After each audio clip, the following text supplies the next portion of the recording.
What's up everybody, welcome to my Let's Play of The Legend of Zelda The Wind Waker. This is my favorite game of all time and I'm very excited to experience this game again for all of you. Alright, let's get this started. So we're just gonna name him Link, like I usually do whenever I play Zelda games.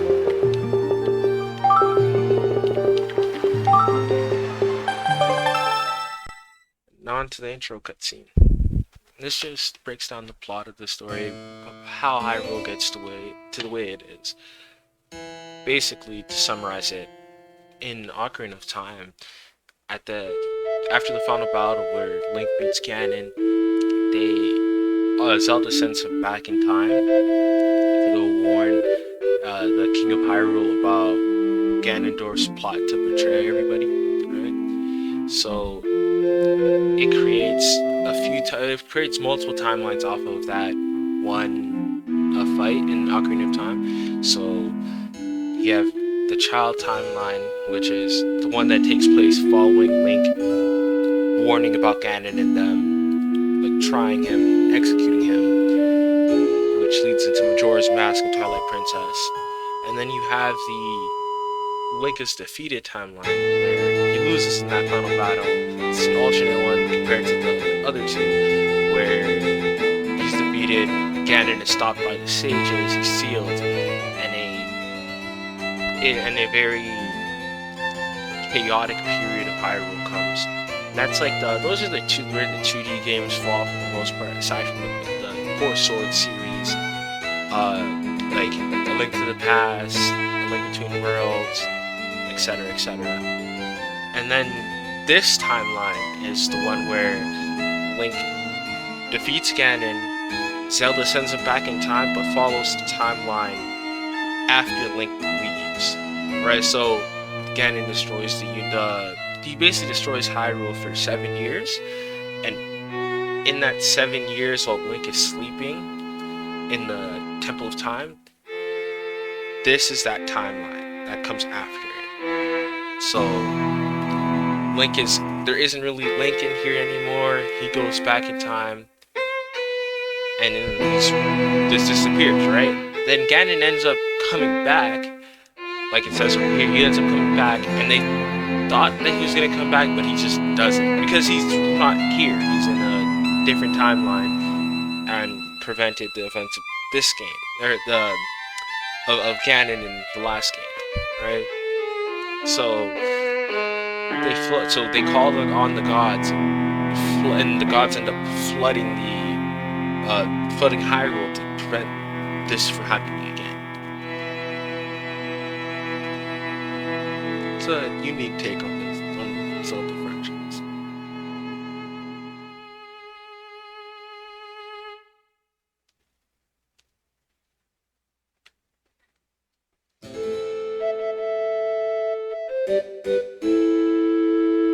The music in the intro cutscene is amazing. It really portrays the themes and just the feel of the story.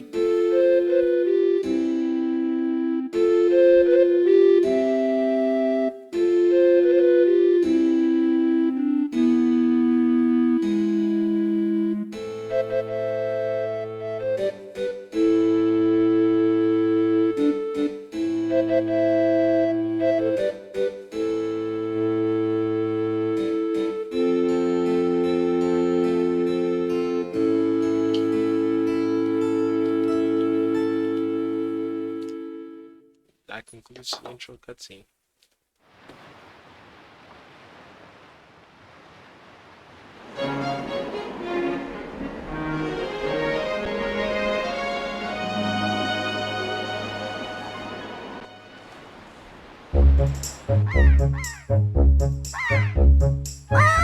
This is Link's little sister, Aero, in this game.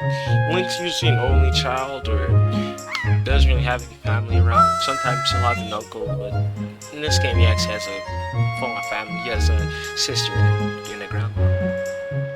No word on his parents, though. I don't believe.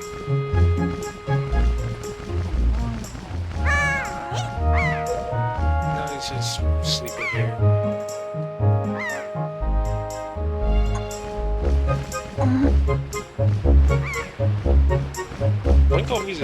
Link always ends up sleeping in every single Zelda game. It's, for the most part, just starts off, especially like the 3 games.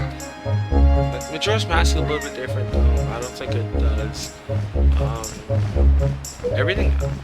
Twilight Princess doesn't either. Every other Zelda game starts off like sleeping.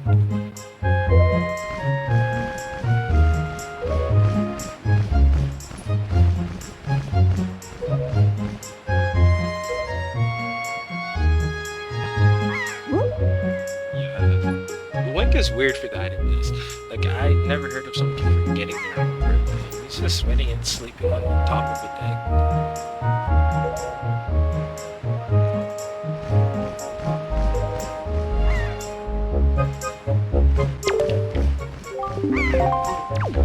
So, here's the game art, so...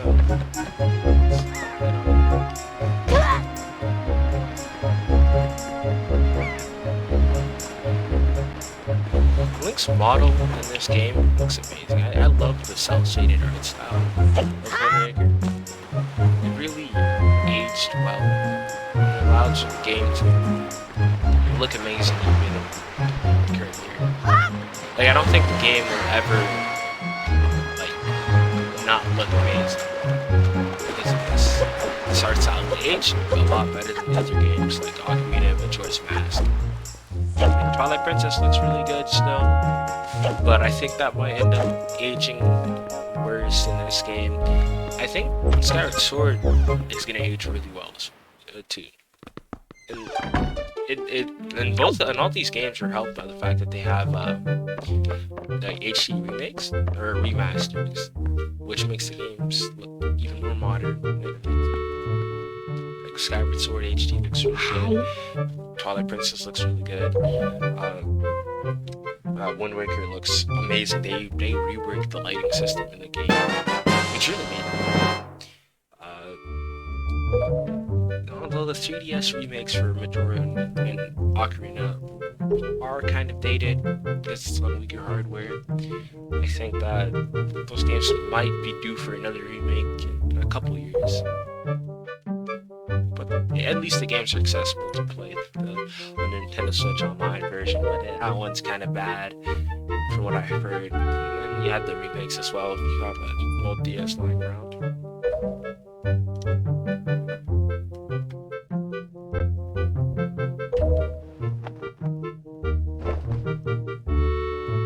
Yeah, it's not really feeling it, although that is his iconic look for this game.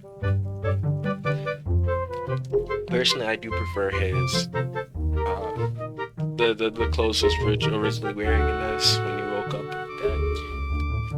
I think you unlock it after you beat the game, or like in that hero mode. Use like his regular clothes. He's nice. Yep.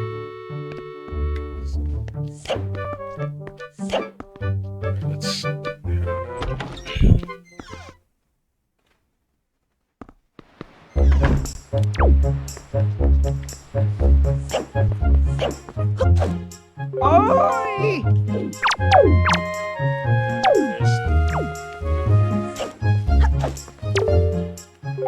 The NPCs in this game are very weird. Like, they're all unique, quirky characters. Look at this kid, look at Alice. I'm gonna get that rupee. Oh, if you didn't know, the game's currency is known as rupees. They're just little gems all around. Very important in this game.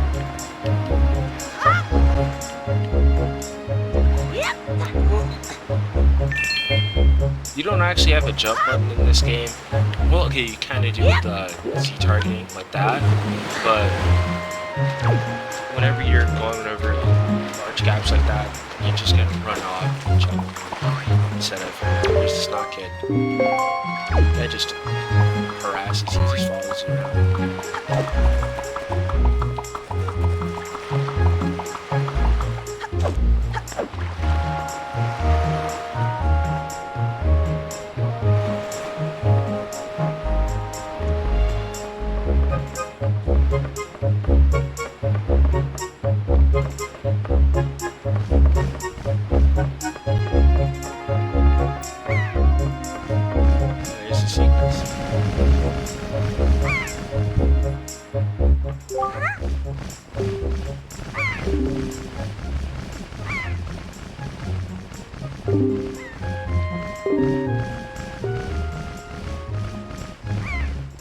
we're about to get our first item in this game.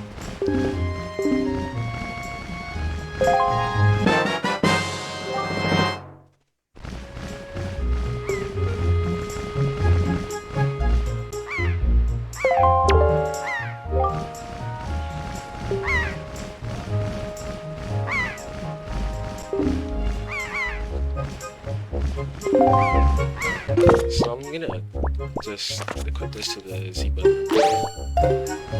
So I like to have this on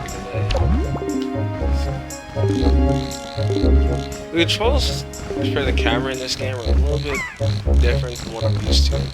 The remake really fixes it up. It's kind of awkward, like in this game.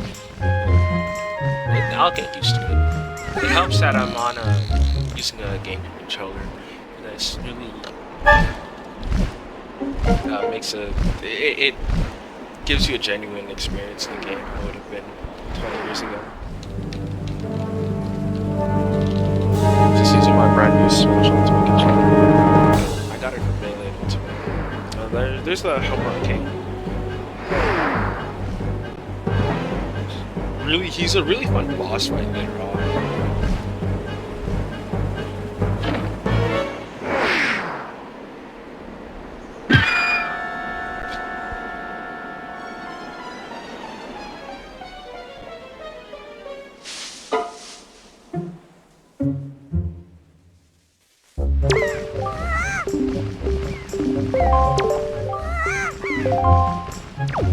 So you're gonna have to save that girl.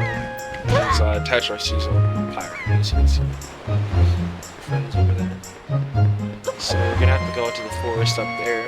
But first we have to cut down some trees so we need a sword. There's also some enemies there too.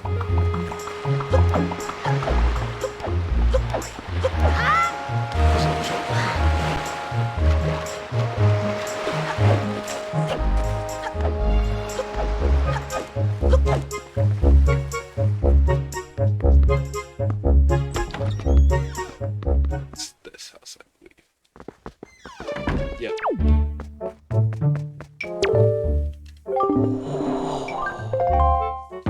So we're gonna learn how to use a sword. The melee combat in this game is really good. I make innovations.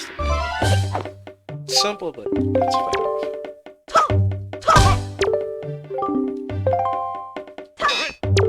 Actually, up on this step.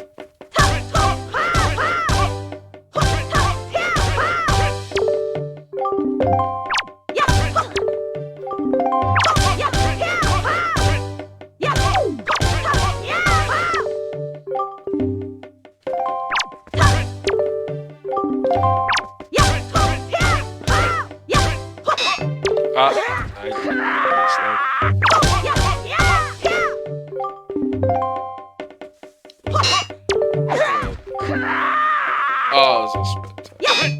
I trying to do it.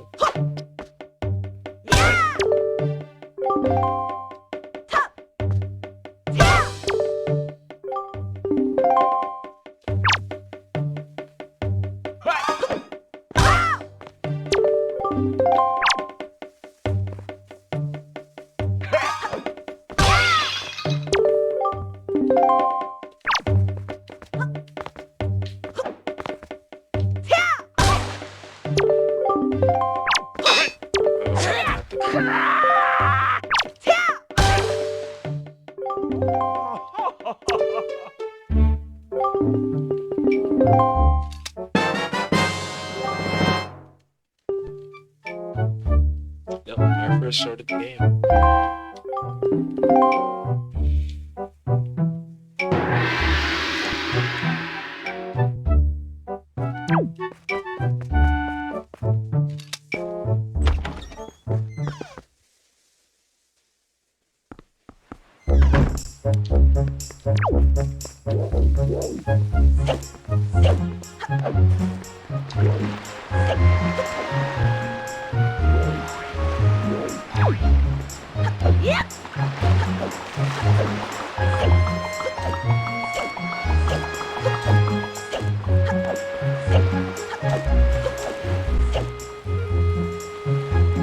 So we just have to make our way up here. Try to save Tetra.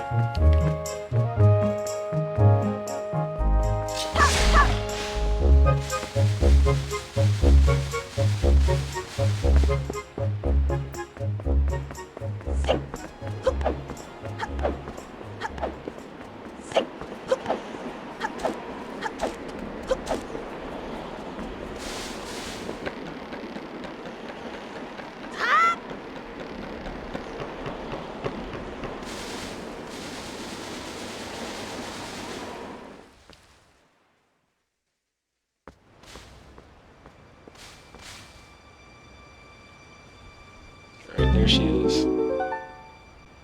Really important. She's a really important character in this game, as you guys will see later on. But you won't know how important she is until like near the halfway point of the game.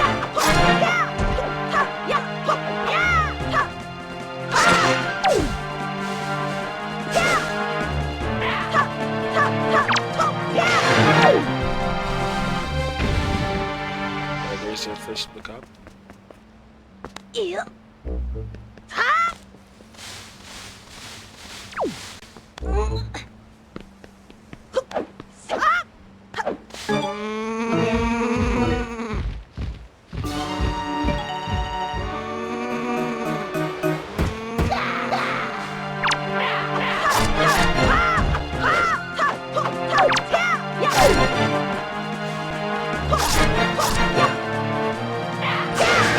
Spin attack without having to charge up just by walking around like that in a circle. It's a nice shortcut, and it's in every single 3D Zelda game. If you guys didn't know.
This is where everything goes wrong.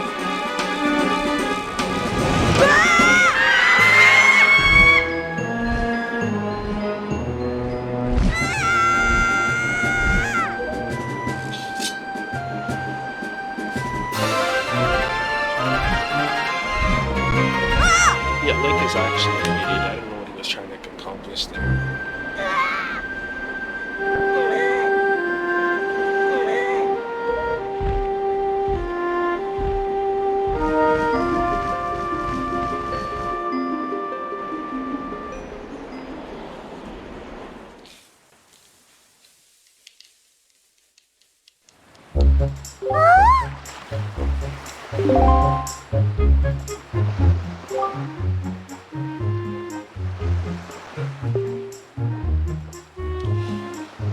I mean, it's your fault. You might as well take him.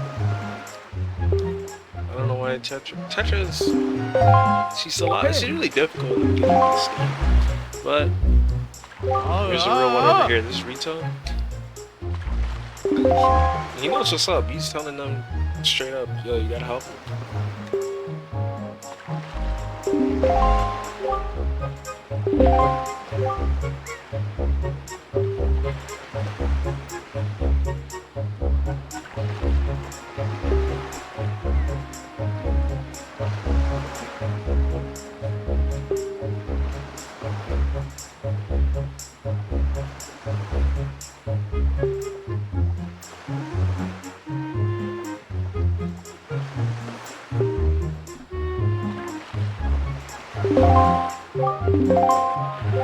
Which, and he's right. Tetra was literally the one that they were looking for. I mean, they were kidnapping a bunch of girls, but Tetra was actually the one that they were trying to get.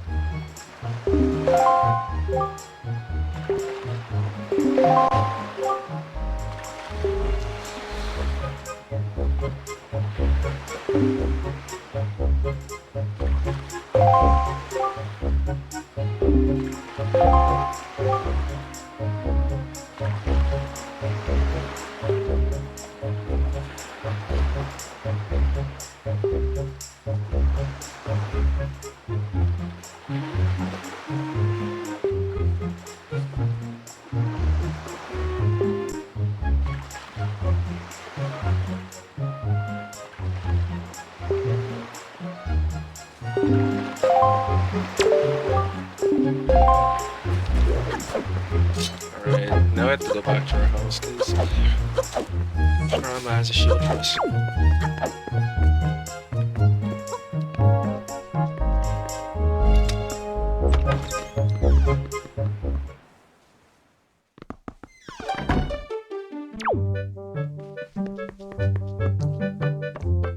So if you go up here, shield's nowhere to be found.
Alright, now let's go talk to Tetra.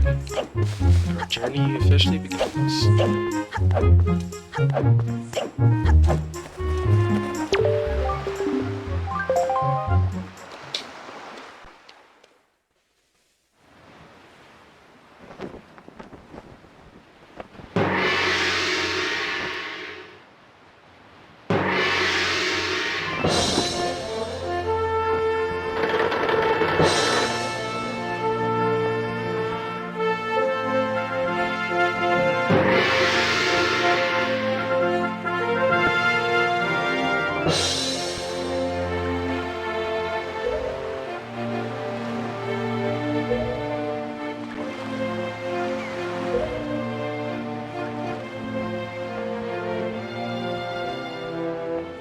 Link is incredibly expressive in this game, which is the result of the art style choice that they made. It was controversial at the time, but Link's never been.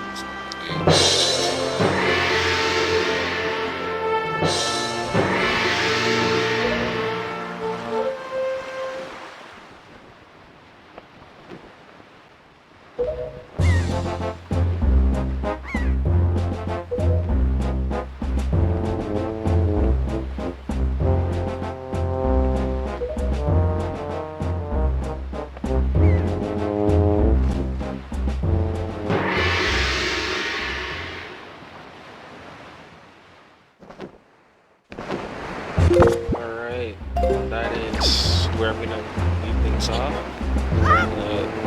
On the ship. Oh, if you guys don't know, this is the ship.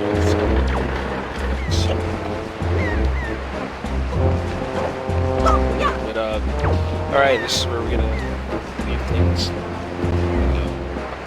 Thanks guys for watching. I'll be back for another part of this video. Over here we're gonna do a tutorial. Catch y'all later.